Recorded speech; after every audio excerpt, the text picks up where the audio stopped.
Onolotra ny arahaba tompoko. Azo vahana ny ora-pahavaratra manerana ny Madagasikara tanatin'ny 3 andro avy.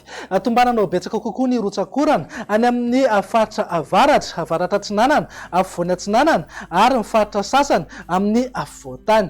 Misy mihitsy ny fampitandremana mahakasika izay, mety ho fabetsahan'ny rotsakorana izay, mety handidiny amin'ny 70 amin'ny 70 milimetatra ao anatin'ny 420 ora ny tahan'ny rotsakorana amin'ny reto faritra ireto. Fampitandremana amin'ny loko maitso ho an'ny faritra Diana, Sava, Analanjorofo, Alaotra Mangoro, Analamanga, Bongolava, Itasy, Vakinakaratra ary ny distrika Bealanana, Befandriana Avaratra mihitatra hatrany Mandritsara. Entanina mponina amin'ireo faritra ireo mba hiomana ny amin'izay mety ho fabetsahan'ny rotsakorana izay. Entanina ihany koa mba hanaraka foana ny toromarika omeny manam-pahefana eny fotony hisorohana ny loza mety izy eo. Mivinany toetry ny andro ho amin'ny rahampitso maraina raha jerena amin'ny Antsipriany dia azo orana tandrifin-drahona mety rankotroka indraindray morotsiraka ny faritry Diana, Sofia, Boeny torak'izay ihany koa ny morotsiraka ny Sava, Analanjorofo mihitatra hatrany Toamasina. Andrahona mety isy any Nerjika isina orana tandrifin-drahona eny antsefatsefany eny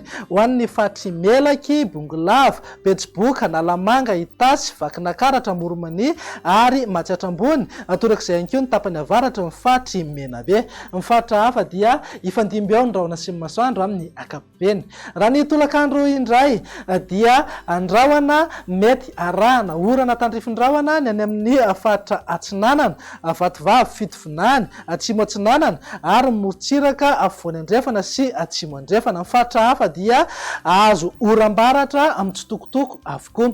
Raha mivinan'ny maripana saika eo amin'ny 20 hatramin'ny 20 degré zao ho an'ny afovoantany, 13 hatramin'ny 12 degré morotsiraka atsinanana ary eo amin'ny 13 hatramin'ny 14 degré kosa ho an'ny morotsiraka andrefana. Mivinany toetry ny andro ny talata indray dia saika mbola azo vahana hatrany aloha ny oram-pahavaratra manerana ny Madagasikara.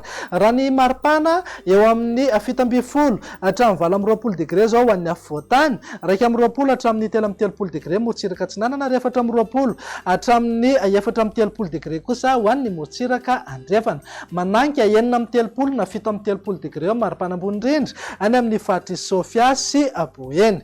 Mivinany toetry ny andro ny alarobia ary no amaranantsika sahady dia saika mbola azo vahana hatrany aloha ny oram-pahavaratra manerana ny Madagasikara. Na izany na tsy izany aza dia mety hitsitokotoko ihany izay rotsakorana izay. Mivinany maripana indray dia manodidina eo amin'ny 17 hatramin'ny 20 degré ho an'ny afovoantany. Izany hoe tsy misy fiovana misongadina aloha izany raha noharina ny alatsinainy sy ny talata.